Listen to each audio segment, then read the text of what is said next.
Hey everybody, Adam Guthrie here from I Feel Good magazine, and I've got a really special guest with me today. I'm super stoked to be chatting with him. He's a fellow brother in Byron Bay. His name is Josh Reed, and he is a consulting dietitian.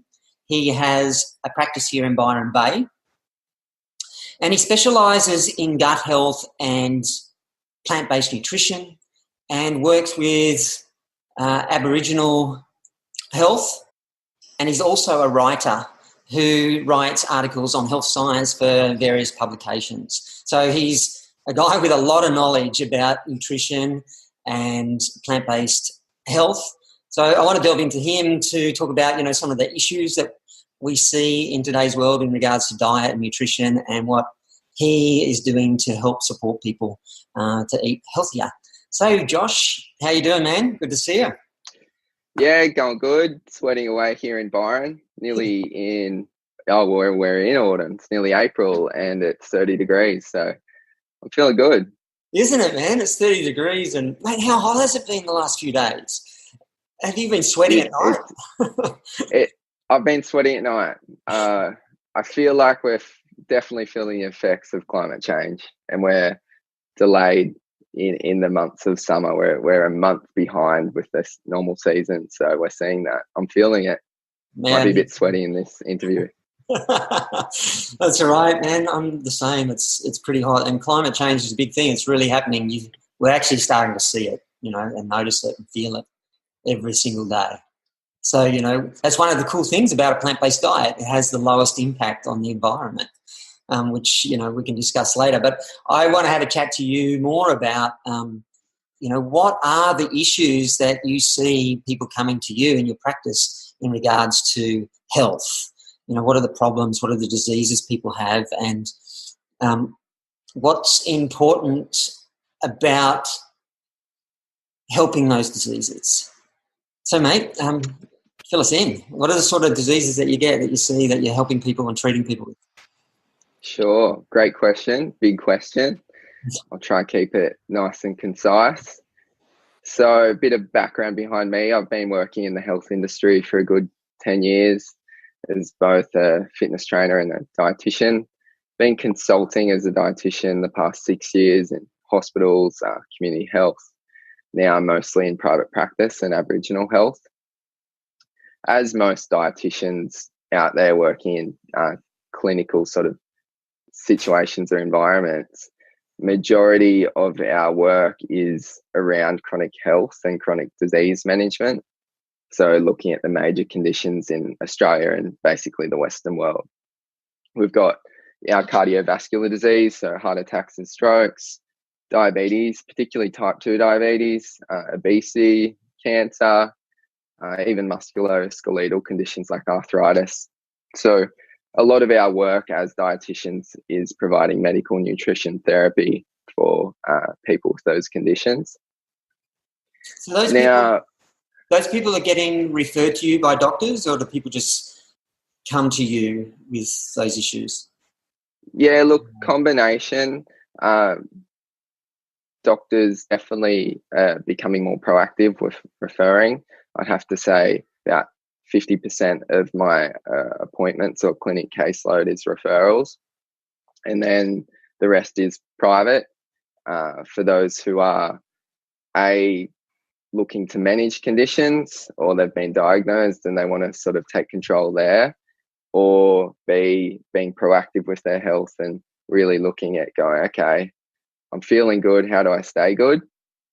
So doctors are definitely becoming a lot more assertive with referrals for nutrition, which is essential.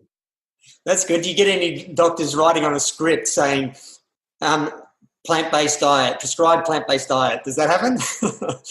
Yeah, look, funny you should say that. It's starting to happen. And wow, really? Yeah, and potentially maybe around the Byron Bay Shire and the Northern Rivers, we've got some more integrative doctors, but we're also seeing, I guess, across media, across the evidence, how important nutrition is in prevention, management, reversal of particular conditions. And doctors generally might refer for let's say type 2 diabetes management or high cholesterol, dyslipidemia. After consulting with the patient and putting a plan together with them, and then seeing really positive results, and the plan being focused around a whole foods plant-based diet, the doctors sort of getting that correspondence, and then I'm starting to get referrals from a few doctors where patient for whole foods plant-based diet, which is awesome.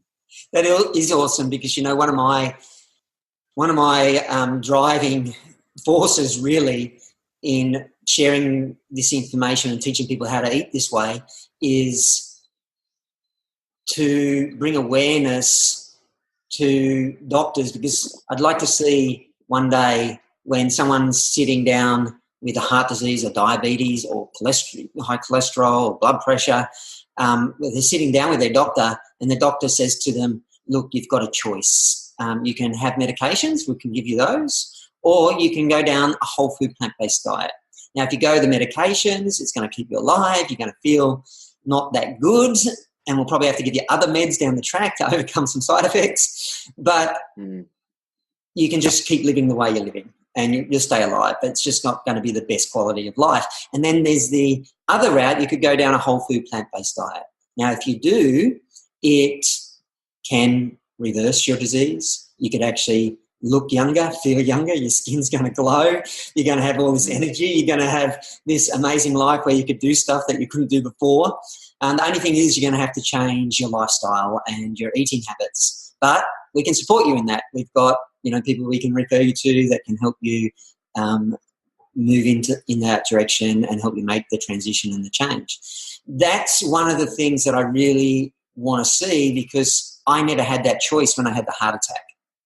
I was just saying, you're going to be on meds for the rest of your life. So it excites me so much to hear you say that a doctor's writing on the prescription plant-based diet for those other conditions. Because it's starting to happen. It's starting to happen, and it's ideal. And a bigger factor to it is the doctor's empowering the patient or the client to take control over their health, rather than having to rely on a medication or a number of medications or potentially surgery, which is out of their control. So we want to look at the fact that often with GPs or doctors, they have a lot of authority within the health field, and people often look to them first, and then unfortunately a bit further down the road, they'll take a bit more authority and listening to nutrition experts, dietitians, health advocates. When we start to see that shift with more and more evidence which is coming out, and changes in people's health, not just managing their conditions, that you're literally taking years off their life or adding years to their life, and that's how life should be lived. Yeah, totally. So let's have a look at, the patients that are being referred to you, or the patients that are coming to you that have these issues. What is it that's causing these problems, like heart disease and type 2 diabetes and the obesity, and with the obesity or everything else comes with it, and the autoimmune diseases, and in particular, and also like IBS, irritable bowel syndrome. What is causing these conditions? Have you got an understanding of what is the main culprit? Yeah, look, there's not one main culprit. If we looked at it as an umbrella term, diet's a major factor, but it's, for all those conditions, it's multifactorial, and we've got to look at the systems of the environment. So we've got our individual choices we make, but the environment's also influencing the choices we're making. So if we look and focus on diet, which is what I do as my job, we want to really, really consider how simple it can be. So what I mean by that is just eat real food, just eat plants, stay away from packaged foods, pick foods with single ingredients, pick foods that I call naked foods that don't come in packets. And if people ate mostly those types of foods, we'd see significant drops in all of those chronic health conditions. We'd see significant improvements in mental health conditions, in energy, in sleep, in work productivity. So that's the simple answer. For me, what I really see a big theme with everyone's diets, particularly those who come in and they've just been diagnosed with high blood pressure or type 2 diabetes or obesity, which develops over years and years, is the fact that they're deficient in fiber. And by fiber, I mean real food fiber, not supplemental fiber. So if we look at fiber, we wonder or think, where does it come from? Fiber solely comes from plant foods. You get no fiber from animal-based foods, none at all. You get very minimal amounts of fiber from processed foods. So the more a plant is processed and then packaged and then formulated into, let's say, a biscuit or a breakfast cereal or a burger, it's stripped of fiber. Now, fiber brings with it a lot of nutrients, and with those nutrients and with the fiber, we're getting real foods, and we're getting much, much less added sugars, added salts, added saturated fats. And so if everyone took one message from me today, it would be look at the amount of fiber in your diet and work on increasing that. Indirectly, by increasing your fiber, you'll decrease processed foods, you'll decrease excess animal foods. Yeah, so it's like crowding out the stuff that doesn't have the fiber in it. So what you're saying is the patients that are coming to you that have high blood pressure or high cholesterol or heart disease or diabetes and are obese, they are predominantly eating the meat, the dairy, and the processed foods. And those foods lack fiber. And which makes them fiber deficient. And if you're just having those, you're missing out on all the other good stuff that fiber foods have, which are plants, which they have the phytonutrients, they have heaps of vitamins and minerals, they have so many good things in it, combined with the fiber that actually produce really good health. So yeah, I like what you're saying. I like, focus on increasing plants, so eat more vegetables every day, and that way you'll increase your real food fiber, not the processed fiber, and you'll feel full and you won't have room to eat the other stuff that is poisonous, making you sick and creating these illnesses. Is that a fair assumption? Yeah, correct. Look, it comes hand in hand, and I'm not going to be a reductionist as in pick one single nutrient to focus on. But if we look at a common theme between plants and whole foods, they're all rich in fiber. And if we look at medical nutrition therapy in terms of managing or helping to prevent or reduce the consequences of chronic health conditions like diabetes, obesity, hypertension, cardiovascular disease, the common guidelines for those are reduce refined sugars, reduce saturated fats, reduce trans fats, reduce sodium, increase fiber, increase low GI carbohydrates, increase healthy fats. And to sum all that up, that's a plant-based whole foods diet. It totally is. And it's amazing the transformation that happens when people eat like that. What have you seen with your patients that actually, follow through and eat the food? What sort of transition has happened? What sort of results have happened for them? The results, look, they're multifaceted. Lots of results. Increased energy levels, weight reduction, and not just the weight reduction, but weight management. They lose the weight, they keep it off. Decreased blood pressure, decreased cholesterol, decreased triglyceride levels, increased healthy cholesterol, a significant improvement in digestion. So those who have reflux starts to go. Those who have digestive concerns further down, their bowel habits improve significantly. They just feel better within themselves. Plus, their mental health improves. They feel more empowered, and they realize that they can wake up on days where we have those days and we have lots and lots of energy. We feel fantastic, and they get more and more of those days. It starts becoming very consistent. Wow, that's amazing. You know, that's been my experience, you know, for me personally. But it's also the experience of everybody that's been in my yearly coaching program that I do, where I teach people how to actually practically eat this food, you know, how to make it easy and accessible and develop a routine to eat this way. So it's not hard, because it can be harder to cook this way if you don't know how and you've never done it before. But also it does take a bit longer, and I've developed a way that you can actually do it in a very quick and easy way. So you have meals on the table in 5 or 10 minutes, literally, every night, and also at lunch. But what I found in the group, we've had people in our group now, just by eating this food, you know, crowding out the stuff that is causing the problem and eating more plants, people have reversed type 2 diabetes within 12 to 16 weeks. And a year and a half later, it still hasn't come back. They've continued eating this way. Everybody in 4 weeks, their blood pressure drops, their cholesterol drops, their doctors are adjusting medications. People have lost, you know, in that 4 weeks, they lose from 2 to 10 kilos. And then as they go on for a year, like we've had people lose up to 34, 35 kilos, like a significant amount of weight. But the biggest thing that happens is their mental attitude changes. Like they feel happier and they can do things that they never could do before. So, you know, it's interesting that, you know, when your patients, the people you see, when they start eating this way, they get the similar results. It's like there's a consistency happening there, that eating plants really does produce good health.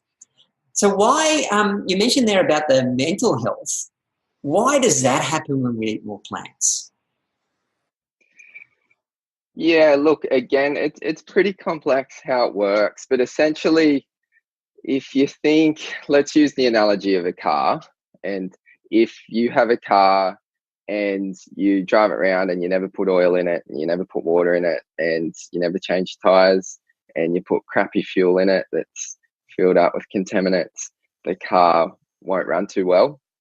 If we then look after our car and we put lots of water in it, we put good oil in it, good premium petrol in it, it runs smoothly. A lot of people look at their cars and they spend more time on their cars than their bodies.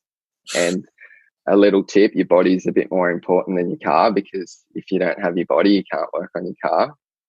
Now, if we look at our bodies, we need to realize that our bodies work and function by getting nutrition. And nutrition means all the vitamins, all the minerals, all the macronutrients, your carbs, your healthy fats, your proteins, plenty of water. And if we're getting all of those, then our body can function how it should function. It can create energy within ourselves, can create the right types of hormones, the right types of enzymes that then go on to, say, help with digestion, that then go on to help with detoxification, that then go on to help with healthy bowel habits, hormones that improve our mood as well, serotonin, dopamine. So that's one part, getting the right nutrients that helps our body to function properly, because without all those nutrients, that special recipe of nutrients, our body can't work properly. The second point is looking at, let's say, the types of, if we just pull up one nutrient, we go, let's look at carbohydrates. And if we're focusing on more plant-based whole food carbohydrates, often they'll have a lower glycemic index, which means they digest more slowly, and we get a more slowly release of glucose or sugar into our bloodstream. So we've got more longer lasting energy. And so if we think about our mood or our well-being, to me, the definition is two parts, mood and energy levels. So if we've got good energy, we're going to have motivation. We're going to feel good. So plant-based whole foods, they're mostly low glycemic index. So we're going to have longer lasting energy. Further down the digestive tract, if we think about our gut health and our gut microbiota, so that's mostly found in our large intestine. We literally have over 100 trillion bacteria in our large intestine. Wow. That's more humans than have ever lived on the earth. It's very dense, and there's hundreds and hundreds of different species, and they're all doing their own sort of things, their own job, their own roles, and most of them are living in harmony with us. I like to use the example of when you look out at a farm and you see a cow and there's a little bird on the back of the cow and it's eating the fleas off it, getting the feed, and the cow's benefiting because it's not got ticks or fleas on it. That's how bacteria work for us. So they provide a lot of functions for us. Some of those functions are they help to strengthen the gut lining integrity. So that's the lining between our intestinal tract and the rest of our body, which means it helps to keep the bad stuff out, and the good stuff it'll let through as it needs to be. It also, they play a role in producing certain vitamins. They also produce a certain short chain fatty acid called butyrate, and butyrate's amazing in terms of how many roles they're finding out it to have within our body. It strengthens our gut lining as well. There's certain bacteria also that produce certain amounts of those feel-good hormones, dopamine and serotonin.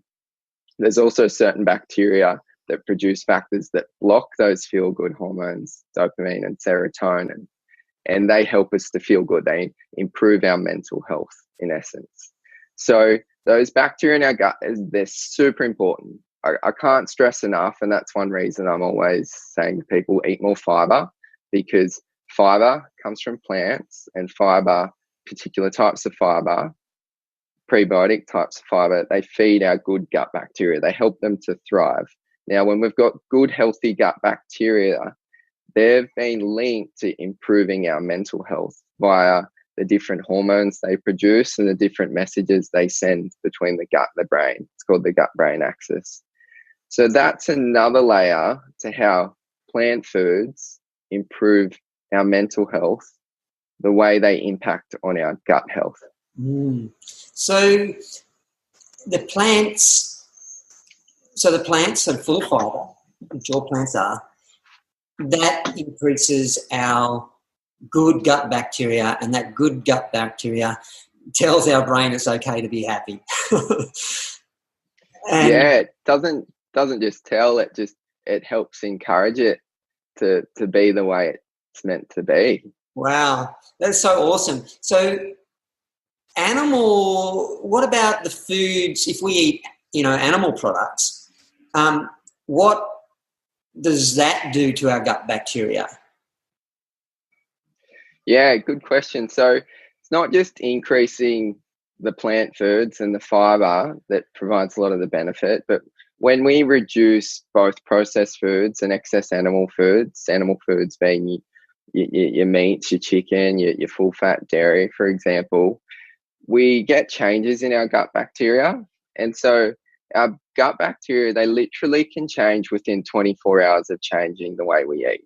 So that they're incredible. And when they change, they then change the way they function within our body and how it acts on the body. So if we were to eat a really high-fat diet that's low in fiber, high fat, particularly high in saturated fats, and saturated fats, exactly, animal foods. So saturated fats only come from animal foods with the exception of palm oil and coconut oil. Now, if we eat lots of saturated fats, that actually can change the diversity of our gut bacteria. It can not only reduce the diversity, but it increases the growth of undesirable gut bacteria. And those undesirable gut bacteria can then influence our gut lining. And what they do is they increase the permeability of our gut lining, which means they can let larger foreign sort of molecules or compounds through our gut lining, which shouldn't normally get through. Those undesirable gut bacteria also produce this certain substance called lipopolysaccharides that's inflammatory. And so that combination of the increased permeability of your gut lining plus those increased lipopolysaccharides leads to low-grade inflammation in the body. And that inflammation is a founding factor behind every disease, every condition, low energy, poor mood. And that's just one way the animal products in excess or even moderate amounts can impact on our body. That's amazing. So, that leads into all those diseases like the heart disease. That inflammation causes those. And I suppose because it's in the bowel, it could produce, IBS, irritable bowel syndrome. That's correct, yeah. Yeah, so look, with IBS, they still don't know the cause of it. It's called a psychosomatic condition, and it's diagnosed after excluding more sinister conditions like inflammatory bowel disease and celiac disease. And they'll diagnose it based on a number of symptoms, including chronic bloating, abnormal bowel habits, excess flatulence, discomfort that occurs for a number of weeks to months. Now, there's a few causal theories behind it, which is showing stronger evidence. And one of those is definitely linked to changes in our gut bacteria diversity. And our gut bacteria diversity, those that don't favour our health, and the ones that don't favour our health, they grow by eating processed foods and fatty animal products. Yeah. So it's making you sick. It just all keeps leading to eating the high fiber, whole foods, plants, that the way nature hands it to you, which gets your gut bacteria, back into balance and dominates, and your gut bacteria that, makes you healthy and makes you feel good, starts to dominate again, and you feel really good. So I want to ask you, we talked about, the good fats and what sort of foods we should be eating. But what does that really look like on a daily basis? Like for breakfast, for lunch, for dinner, if you were to look at someone's plate and go, that is an awesome whole food, plant-based plate that will that makes people healthy. What does that look like for you, and how do you share that with your clients? So in regard to that, as a dietitian, I always look at meals and just can't help but analyze the meals anytime I look at them. So I'm always looking at a well-balanced meal. Do you do the same in shopping carts? Do you do the same at shopping carts in the supermarket? I do, yeah, I do. And I must say, Byron Bay Woolworths, if I'm in there, which I'm rarely in there because it's pretty hectic, is it's got better looking shopping carts than pretty much the rest of the country. A bit more assertive people, but we're lucky here in Byron. There's lots of fruit and veg stores, so I do a lot of shopping in fruit and veg stores around here. But yeah, looking at someone's plate and going, okay, that is a well-balanced plant-based meal. And so I'm always thinking about the balance of macronutrients, your proteins, your carbohydrates, your healthy fats. So when helping someone plan out a plant-based diet or a plant-based meal, I like to first educate them, not just around the benefits, but then looking at the practical application of it, going, okay, well, where do we get our protein-based plant foods? And the reason for that is your protein-rich plant foods are also very often rich in both iron and zinc. So that's very helpful for those following a plant-based diet. So if we look at healthy protein plant foods, we're looking at legumes like beans, chickpeas, and lentils, your tofu, your tempeh, your nuts and seeds, for example. So we want to see a portion of those on the plate. So let's just say a nice mix of black beans. Then we look at our healthy, low GI, high fiber carbohydrates. And so that might be some starchy vegetables like sweet potato, or some whole grains like quinoa or wild rice or brown rice. And then last, we look at some healthy fats, and that might be some avocado or tahini, some extra virgin olive oil, or some more nuts and seeds.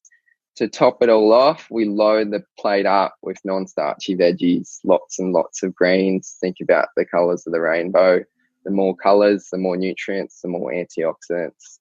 Go to town on your non-starchy veggies. Eat as many as you want. That's a good, healthy looking plate. I agree with you. What proportions would you have it? Like, all of those, the colour of the rainbow, the leafy greens. I sort of call those the high water content vegetables. They're sort of more abundant in the water. If you look at a plate, what proportion of that plate would you like to see having the leafy greens and all the high water content vegetables? Like 50%, 60%? At least 50%. Yeah. And then if you're still hungry, have another bowl of them. Yep. And then a quarter of your plate on average to be your protein food, your beans, your tofu, your tempeh, and then a quarter of your plate to be your starchy veggies or your whole grains. Yeah. And what about the healthy fats? Now, a whole food healthy fat and a whole food plant-based diet, which I follow, doesn't recommend oils, even olive oil. They recommend to get it from the whole food, like eat the olives, eat the avocado. Sure. What percentage of the plate should be of the whole food fats, healthy fats?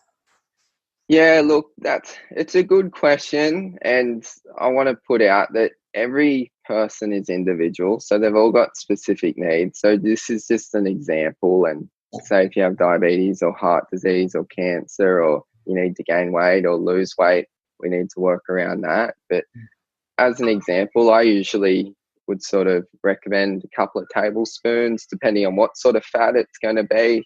So let's say if it's avocado, or if it's nuts and seeds, a couple of tablespoons of nuts and seeds being more of your whole food sort of option, or a small handful of olives. So, and that's just, again, it's a general guideline. Yeah. And it is really important, if you are following a plant-based whole foods diet, that it's sometimes a little bit more difficult to get your adequate calorie needs.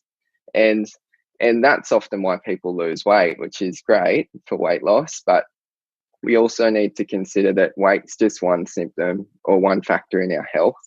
And so I'm always first nutritional adequacy, and then we look at weight management and those sorts of things. So we sometimes do need to eat some extra amounts of particular food groups to get our calorie needs. And often if we meet our calorie needs, we'll get our protein, iron, zinc, calcium needs, and that there's some key nutrients on a plant-based whole foods diet we need to focus a bit more on.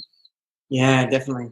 Yeah, what the plate that you just described is how I eat every day. Yeah. I fill it with like 60% of all the high water content rainbow vegetables, and at least 2 handfuls or 2 cups of leafy greens, cooked or raw, doesn't matter. That's 60% of the plate. And then I have, 30, 40% of that plate is of quarter and quarter of, legumes like chickpeas or kidney beans or red kidney beans. I make this amazing Mexican bean mix that I make, or I have some tofu or tempeh, and I have some potatoes like sweet potatoes or normal potatoes or brown rice, and then I have like a tablespoon of nuts and seeds or avocado, or a quarter of an avocado. And I eat like that just about every meal. It's like, and that's why you're glowing at them. Lose heart disease, and lose 30 kilos. And I've maintained that now for, it's 10 years since the heart attack. And I haven't had my blood pressure drop, my cholesterol dropped. And everyone I teach how to eat that way, similar things happen to them. But like you say, everyone's individual and everyone's got different conditions. And that's where it's really important to, if you're going to go down a whole food plant-based diet, they see someone like you who actually understands, the medical side of things and your particular condition and how to help you introduce it for your specific health issues. For sure, I totally get that.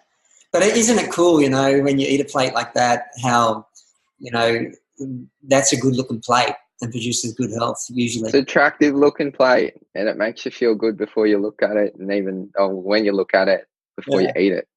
Totally. So do you get people coming to you going, well, I don't like leafy greens or I don't like vegetables? Yeah, definitely. And what do they? What do you That's say? the trick of being a dietitian. If we just told people what to do, it would be much easier job. Yeah. But a lot of our role is around counselling and motivational interviewing, and we've got to look at practical versus optimal. So there's the best way to eat, and then there's the most practical way to eat for someone, and we've got to sort of help transition them to better and better eating. So we've got to sort of look at different avenues of working towards that. Yeah. And if someone comes in on a typical Western diet, meat and 3 veg, lots of dairy, lots of cheese, lots of refined carbohydrates, white breads, white rice, so on, no fruit, no veggies, then we've got to go, okay, well, let's pick a couple of things to work on. These are the reasons why, these are the benefits, this is what you can do. And it might be a matter of going, okay, well, let's work on a cup of legumes every day for 2 weeks. You keep eating how you're eating, and we'll work on that. And often after that period of time, they'll see improvements in not only their energy levels, but their digestion. And they go, okay, that wasn't too hard. And then we work on a few other goals thereafter. So people are complex, and it's not until they see the benefits or something serious happens in their life that they get that intrinsic motivation to make some significant changes in their health. Lots of people have been eating the way they've been eating for decades and decades, and they're taught by their carers or their parents, and that's normal to them. And we all know it's hard to change habits, and habits, whether it takes a month, couple of months, a year, it's all individualized. And so a big role as a dietitian is to help someone and help guide them through behavior change and work with them. Important work, mate. Because change is, at the end of the day, it's those habits of what we've been taught, what we believe, and our actions are based on those beliefs. And our habits are formed from those actions. And if we've been eating a certain way with a certain belief system for a long, long time, it can be hard to shift that, and we need counselling and coaching through that to be able to do it. And also, do you find that, when people start to eat those, like a cup of beans or some leafy greens, their palate isn't used to it yet. But over time, they actually start to get used to it. And it's just like when we first ate olives. Most people didn't like them. And then they get an acquired taste. Same with alcohol. I don't drink alcohol, but I remember when I first drank alcohol when I was young, it tasted disgusting. But you just kept forcing yourself to drink it, and then it became an acquired taste. I don't drink alcohol anymore, and I don't recommend people do because of many different reasons. But it's the same sort of thing. As you start to eat this, do you find people's palates change and they start to crave it more and more and find it easier to eat and more enjoyable to eat over time? Yeah, definitely.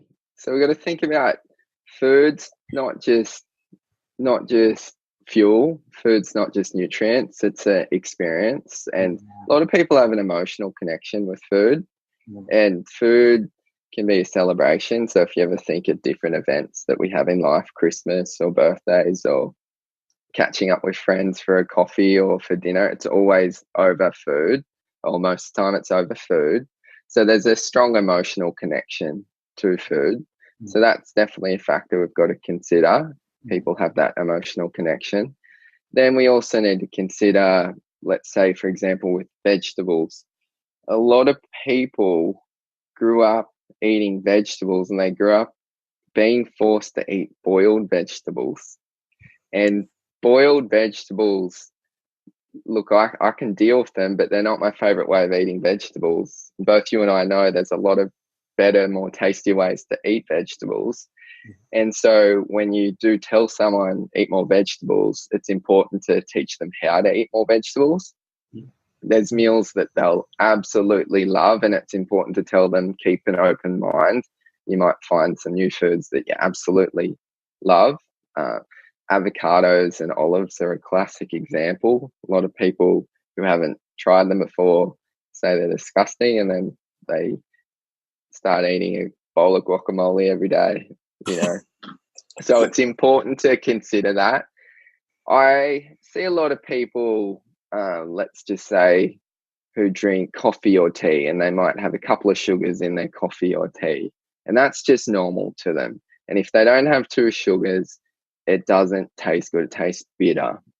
But I often will get them and go, okay, let's work on reducing from 2 sugars to 1 sugar. And if you can stick at it for 2 weeks, your palate definitely changes. And it does. Your taste buds become more sensitive to sweet taste. After that 2 weeks, that 1 teaspoon tastes sweet. And then you work on half a teaspoon. So that transitional period works with your flavor and taste changes as well. Yeah. So we need to consider a lot of different things, and that emotional factor, that taste factor, that way of doing things and how to do it, which you're doing such an amazing job, Adam, at teaching people how to do it, and that food isn't just about fuel and nutrients, but it's about how it tastes. Totally. If you can make it taste good, we'll eat it. Yeah. Totally. Yeah, it's so true about the palate. You know, do you find some of your clients then go, man, even a carrot tastes sweet now after a period of time? You know? Yeah, you definitely... I like to always encourage people to look at roasting different vegetables, and they might, instead of boiling their broccoli, if you can roast your broccoli. A lot of people didn't know you can roast broccoli, and that tastes delicious. Yeah, because and they go, this is a different vegetable. It's the same, but it's just cooked differently. And the science behind that, how it changes the proteins and the carbohydrates in it, can make it taste good.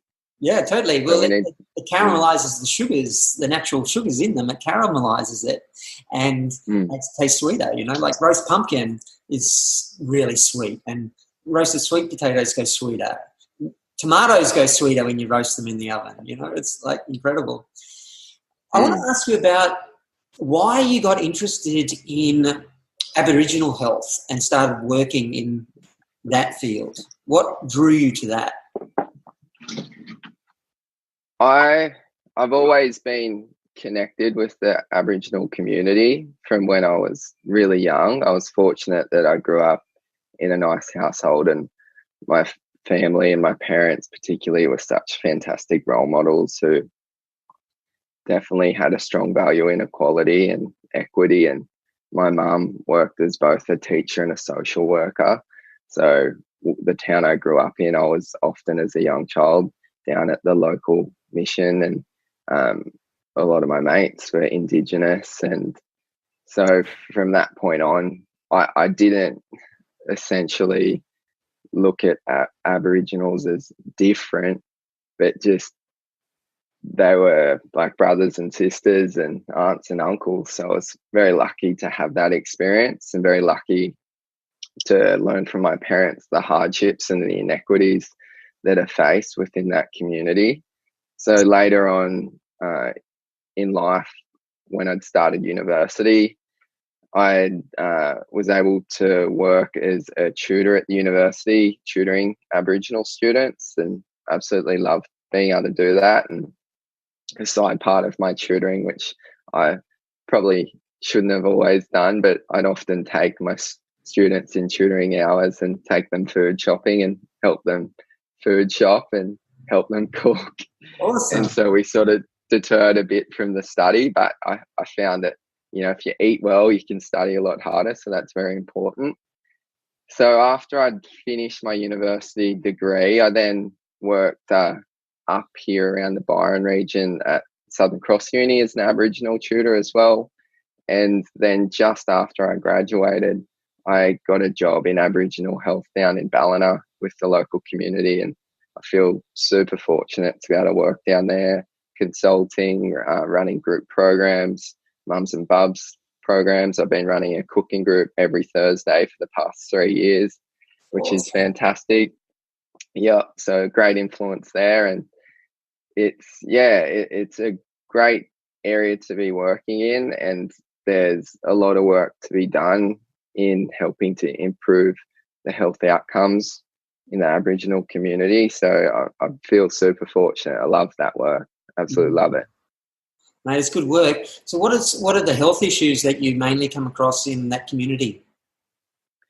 Yeah, so it's within the community around the Byron Shire. It's pretty, I guess you'd look at it across the nation as well. It's not just this community, it's within every community. It's similar conditions and obesity, childhood obesity, high blood pressure, high cholesterol, type 2 diabetes. Type 2 diabetes is such a significant concern. Renal disease, chronic kidney disease, big issue, a lot of digestive issues. So, and unfortunately for a lot of Aboriginal communities, it's not just a lack of knowledge or skills.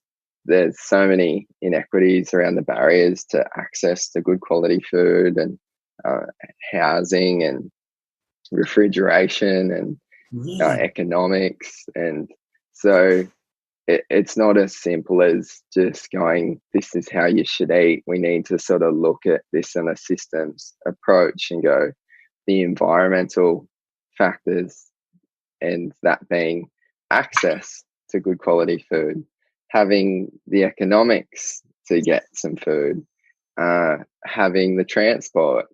That there's so many things to consider, social and emotional well-being. So yeah, it's good. The area I work in, where I work, it's a team. There's a number of allied health workers, a number of very assertive doctors and nurses and community workers. So it takes a big team to help address it. And yeah, so we need to always put more funding and more help within that at-risk group.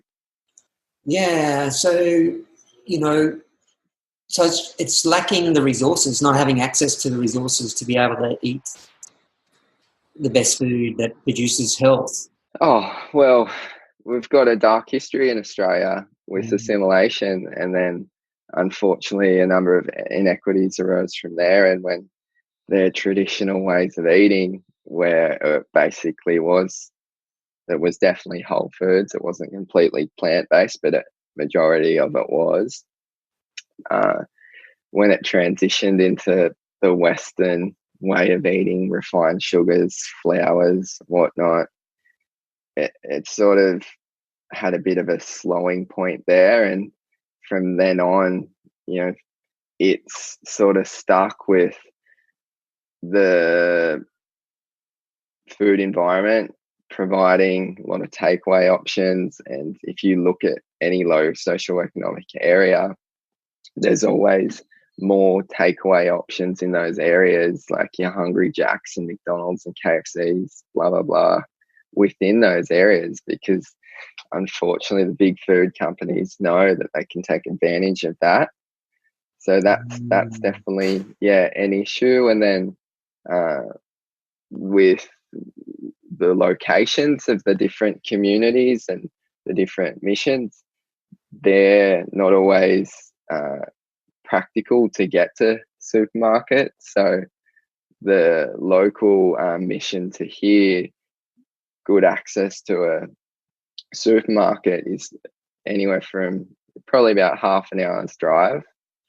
So if you don't have a car, and if you don't have money, if you don't have that transport, if you don't then have the resources at home to refrigerate those foods, it's multifaceted. So it's important that more people learn and understand about that, and not just go, we just are doing what we can. Then it always needs to be more done. Yeah, it definitely needs more done, because like you just said, those big companies are taking advantage of the low social economic communities, and because it's so convenient just to go and grab a burger, and they're all processed foods, and they make it super cheap. Eating a whole food plant-based diet can be cheap though too, can't it? It definitely can be cheap, and I really dislike it when people say eating healthy is expensive, because it definitely doesn't need to be. And take, for example, plant proteins, lentils and legumes. They're probably the cheapest protein you can buy. If you compare them to steak, eggs, chicken, fish, they're so much more cheaper, and they go a long way.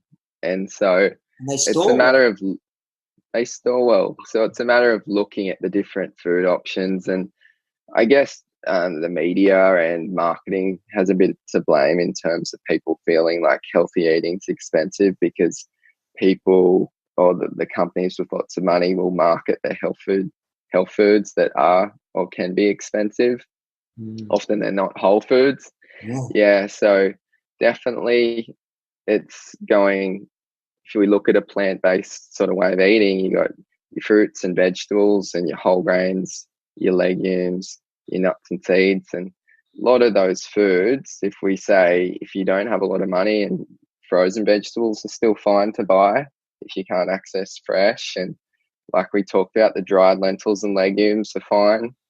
You can buy rice quite cheap. That's a good option.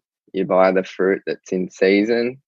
You look at your nuts and seeds. They are a little bit more expensive than other options, but you use them sort of more sparingly. So there are a lot of cheaper options to buy. The key is then learning how to use those foods and how to make them taste good. So this is where people like yourself, Adam, come in and showing the world that you can make food delicious and you don't have to spend a lot of money. Yeah, it's true. It's so true. You can turn all of those foods, the vegetables, into amazing dishes. And there's so many vegetables out there. Like, there's more variety of vegetables than there is animals. And they've all got different flavours. And when you combine them together with a bit of spice and cook them simply, like a stir fry or roasted in the oven, and mix those things together, it's super tasty. Because the things that really make the food tasty, whether it's meat or vegetables, is the spices that you use with it. That's the thing that makes it really delicious. My favourites are cumin, coriander, and turmeric. Those three, I call them the holy trinity. A tablespoon of each of those in a curry, man, it's like, whoa, it's awesome. Yeah, I'm the same. I'm definitely turmeric, cumin, bit of garam masala, but turmeric goes on everything and goes in everything, and it's an amazing spice. So a lot of spices are foreign to people. So I always say to people, just experiment, it'll probably taste good, but just you experiment with different spices and get different flavors. You don't have to use salt for everything. And that's where having cooking groups are fantastic to show people how easy it can be, how simple it can be. And it's a really good point. So we want to, consider the way food tastes.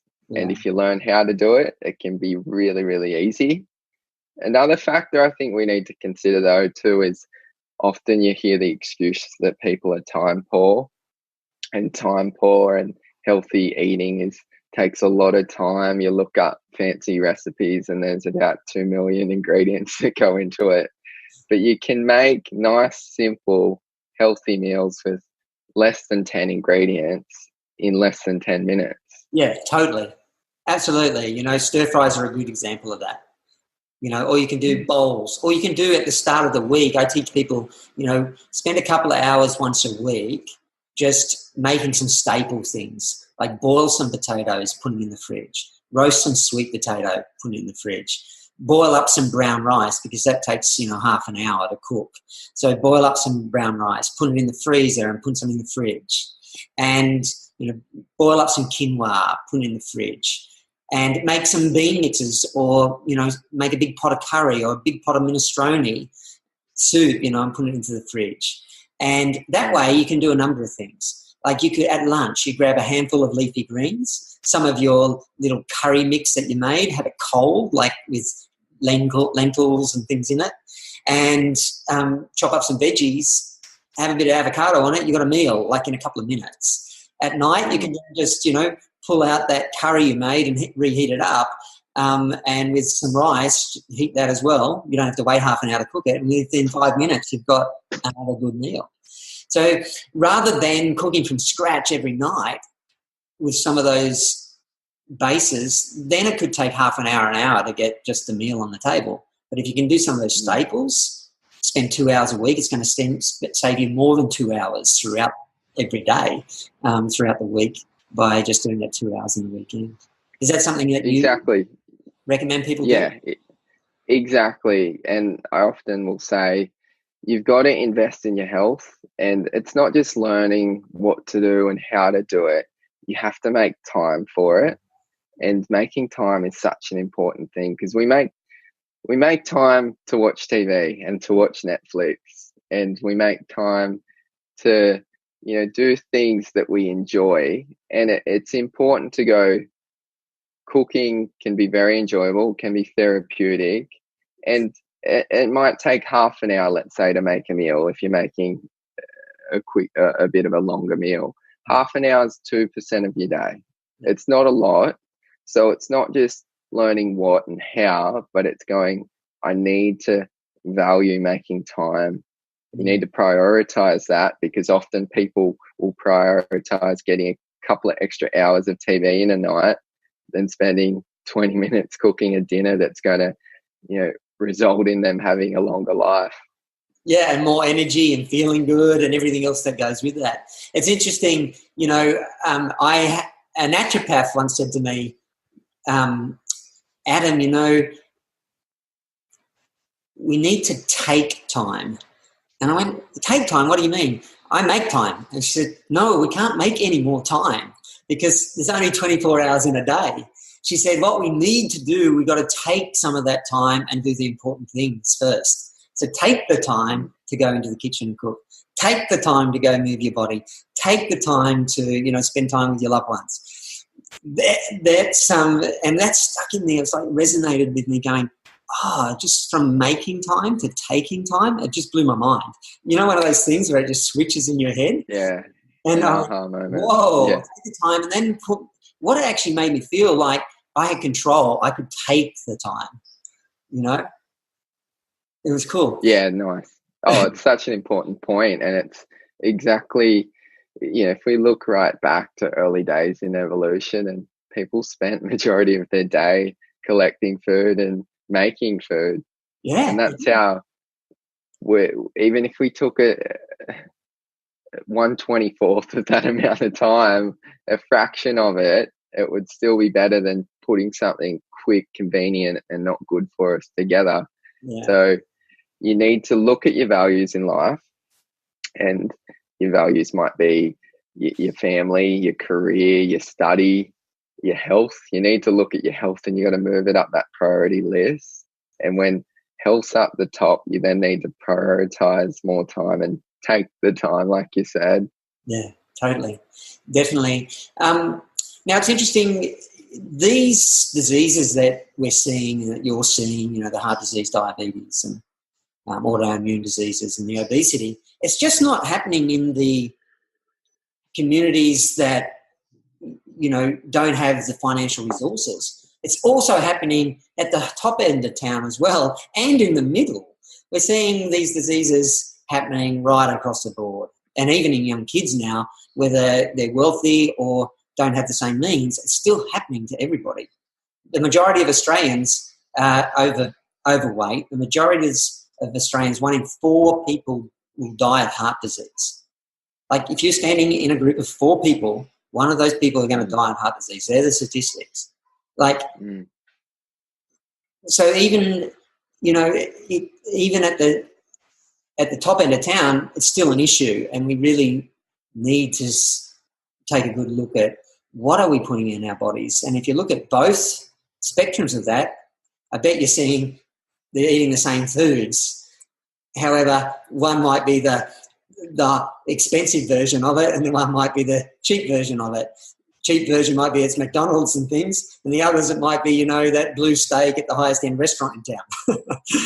All the finest cheeses in the world on your plate.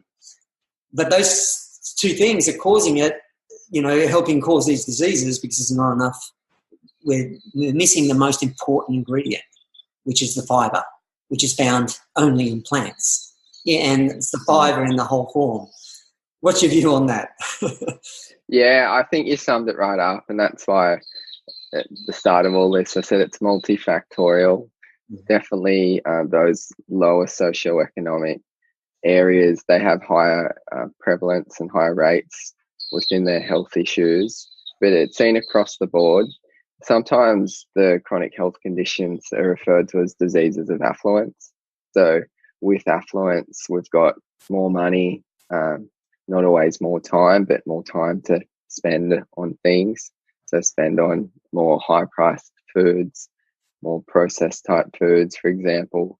So you're exactly right.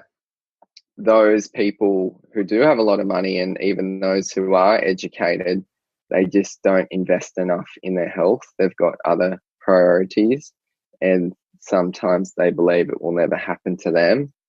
And that's not the case. Statistics show that more people are obese than not obese, or overweight and obese than not overweight and obese. The scariest thing is that's occurring now in children, and it's occurring with type 2 diabetes development. And that's one of the reasons they're so worried about the obesity epidemic, they're calling it, is the fact that with obesity often comes type 2 diabetes. And that not only a significant cost on someone's health, but also economic costs on the government and so on and so forth. It's very debilitating. And if it's not managed well, it will lead into renal disease and retinopathy in the eyes and neuropathy in the legs and the nerves. So it's a horrible condition. And I watch some people, unfortunately, who don't sort of take on good quality advice, and they just get more and more medications, further into insulin, often into renal disease, and then sometimes, and more often, that it's occurring more often now, is they're going into dialysis, which is a horrible lifestyle. So with type 2 diabetes, it used to be referred to as adult onset diabetes. They ended up changing the name to type 2 diabetes because kids as young as 10 are getting the condition, maybe even younger now, and which is crazy because it's a lifestyle disease. There is a genetic predisposition, but that's minor. That genetic predisposition will only be switched on if we've got poor lifestyles and eating habits, and we don't exercise and we don't sleep, and so on and so forth. And so that's one condition. Another condition that we're seeing increase significantly is colorectal cancer. And again, it used to be seen mainly in adults, more so after the ages of 40 or 50. They're seeing a rise in colorectal cancer in younger people between the age of 18 and 29. I think the last stats I looked at, it was like 186% increase. And it's a condition that they've got such strong evidence to show that it's strongly associated with poor lifestyle, poor diet, increased or high animal product intake. They know that the more meat you eat, the more processed meat you eat, the higher your risk of colorectal cancer. Yeah, it's like we've lost touch with nature and eating what we predominantly ate, which was leaves and roots, and berries and, vegetables, because it was such an easy thing to actually grab with your hand. In nature, it's like we've lost touch of that. And as a result, we're eating more of the processed foods, we're eating more of the meats and the dairies, and we're eating less of the things that actually produce good health, which are plants. And, one of the things that I'm often asked a question. Everyone says to me, Adam, what's healthier, this or this? My answer is always the same. I say to people, there's only two questions really to think about and ask yourself whether it's going to be a good food to put in your body or not. The first question is this: is it a plant? If the answer is yes, we'll go, great, that's good. Then if the answer is no, well, think twice about eating it. But if the answer is yes, well, then go to the second question. And the second question is this: is it in the form that nature handed it to me? And if the answer is yes, eat it. It's like a superfood. It's a great food. You know, nature hasn't got it wrong. It packaged food in the perfect package. It has all the macronutrients and the vitamins and the minerals and the fiber and the proteins and the carbohydrates and the fats all packaged up in that food in the perfect proportions for that food. And our bodies know what to do with it if we consume it that way. And the fiber is the thing that makes it work. Exactly. Totally. I want to ask you one other thing. You're a personal trainer, right? And how important is movement to good health?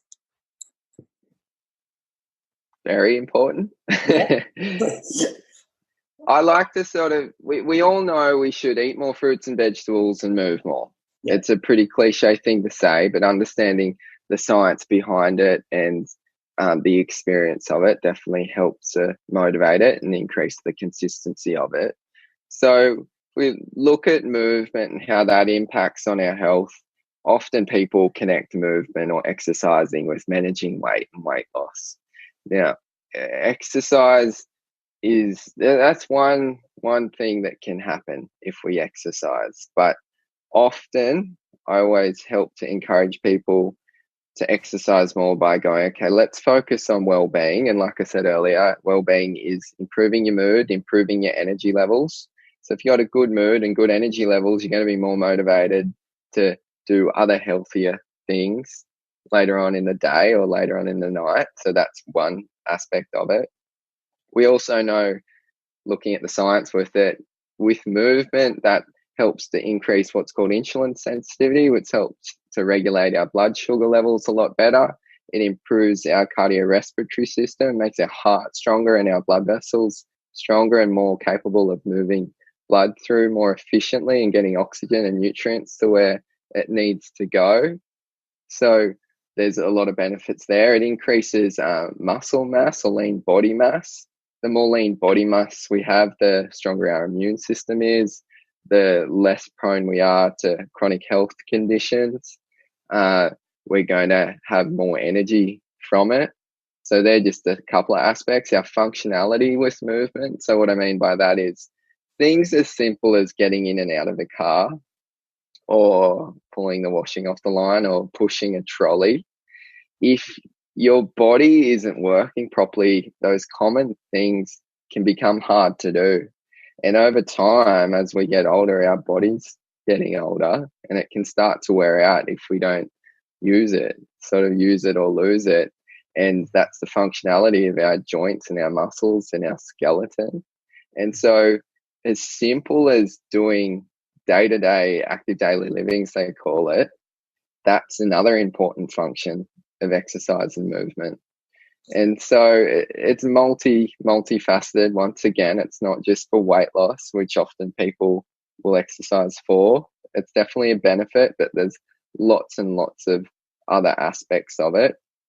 And if we exercise, as I said earlier, if we exercise, it often results in a cascade of positive behaviors later on in the day. If we exercise in the morning, we're much more likely to make more positive and healthy choices along the day, which is great. Totally. So what if someone hasn't moved their body in a long, long time? You know, they're on the couch or maybe close to obese or obese. How would you get them to just start the process of moving again? Yeah, look, again, it's individualized, so we'd have to look at any sort of background conditions they might have. But anything is better than nothing. Yeah. So there's even little exercises you can do when you're boiling the kettle and you're waiting to make your cup of tea. It might be doing some squats or raising up on your toes while you're waiting for the kettle to boil, or it might start with doing what's called the letterbox walk. Start each day by walking out to your letterbox and back, and then it might be walking to the end of your street and back, and then it might be around the block and back. Then it might be walking for half an hour. So there's little things we can do, and movement is better than no movement. So it's just doing something that you like doing. It could be, if you watch TV, between ad breaks or when you want to change the channel, walk across to the TV and press the button on the TV and then walk back, rather than just sitting down slothing all day. So it's important to look at where we can get incidental exercise. I'm sure lots of people have heard, you know, if you're going to the supermarket, park a little bit further away, walk a bit further. If it's too hot outside to walk, go to the shopping centre and cut a few laps around the shopping centre and walk in the aircon. Make sure you have something to eat before you go and don't get enticed by any of the not so good foods in there. So it's starting small, and sometimes often it's very helpful to have support. It doesn't have to be a personal trainer. It can be a friend or a partner or a community walking group. So having someone to motivate you can help you, and it might be a buddy that you go, let's walk for 10 minutes, and that can be that for the day. That's where you start. Mate, that's awesome tips there. You know, just more movement is better than no movement, and just like doing the squats while you wait for the kettle or walk to the letterbox, because it does build up. Your stamina builds up, your fitness builds up. I remember when I had the heart attack, you know, I was 110 kilos and I struggled to walk to the end of the road without but within a few years I did an Ironman. Like, that's how we can adapt. And it's just, for me, it started walking to the letterbox, walking to the end of the road and increasing it. And I got this little app called Couch to 5Ks. And within 3 months, I was running 5Ks from being a couch potato. Like, it's amazing how the body can transform just by starting out small and just going a little step at a time, and then building on that each day or each week or each month. Don't let a disease or condition hold you back. That the body is incredible at healing itself. It's a very important thing. So if you do have a certain condition, don't go, all right, that's that, and I can't do anything about it. The body is incredible, and if you fuel it right and you move well and you sleep well and you manage your stress well, you're setting your body up for a positive internal environment to heal itself properly, so you can come a long way. You're the perfect example, Adam. You're thriving. You went from a heart attack to thriving, and you know, if you can do it, everyone can do it with the right support. Totally. You hit a nail on the head there. The support. I could never have done it without support. Like, I had friends, I had a guy coach me to do the Ironman. I had community around me that helped me eat well. I got advice from people.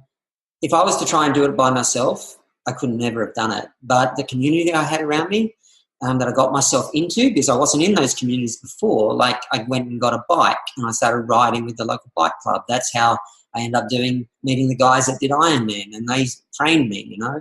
And, you know, eating wise, I was always a chef, but what I did, I held to get myself to stay committed with it. I actually made myself a little meal plan every single week, and shared that with other people, just to, you know, to create a community. And then we'd have a community dinner every month.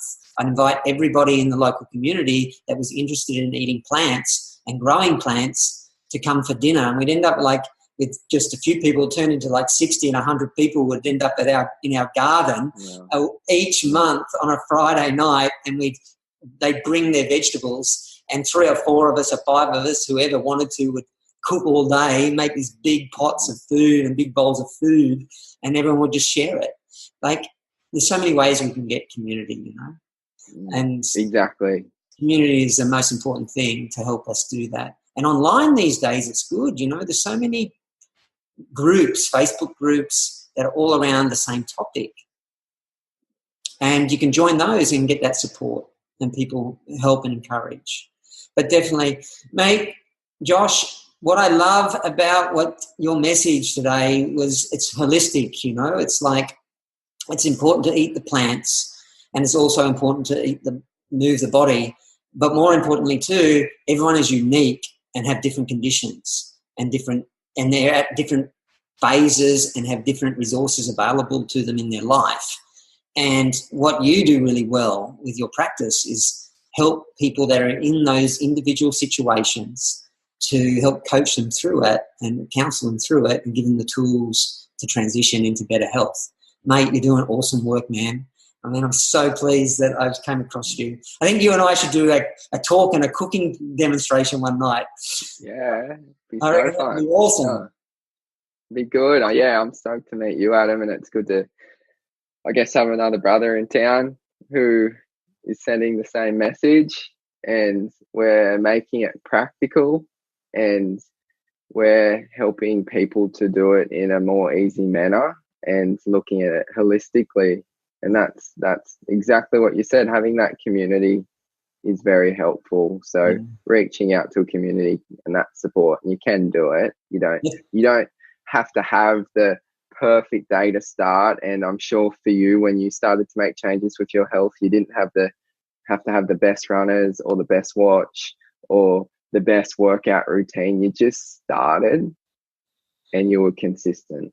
Totally. I just started and was consistent. I tell you, I was really scared to start because when you have a heart attack, I felt, and I know a lot of other people have had it, you feel really vulnerable that it's going to happen again. And if you overexert yourself, you think it's going to happen. But in actual fact, what I learned from doing the cardiac recovery, workshop that they hold, movement is one of the best things you can start to do. And so that gave me the courage to just go and start to walk. And I just go out each day and just walk up the street and back. And I didn't push it. I just started and just made it consistent, like you said. So, and the benefits of it, like you've talked about today, is it's about our mood. It elevates our mood. When we eat the plants and we move our body, our mood elevates. I used to get depressed a lot. Since I've eaten this way and I've moved my body daily, I don't get depressed anymore. I haven't had a depressed day since I've been moving my body daily and eating this way. This stuff really works, man. And you know the science behind it. I'm the practical guy. I don't know the science, but you know why that happens, and that's another day. We'll have to set up another conversation, and we'll wrap it up. But, man, thank you so much for being here. Thanks for taking the time today to have a chat and sharing this information with everybody. I'm sure it's going to inspire people. And anyone that wants to get in touch with Josh, I'll put all his details below this video and inside the magazine, and reach out to him because he's a super cool guy. He knows his stuff, and I'm sure he's going to be able to help you make a transition to better health. Thanks, Josh. Thanks, Adam. Thanks for having me. Pleasure, man.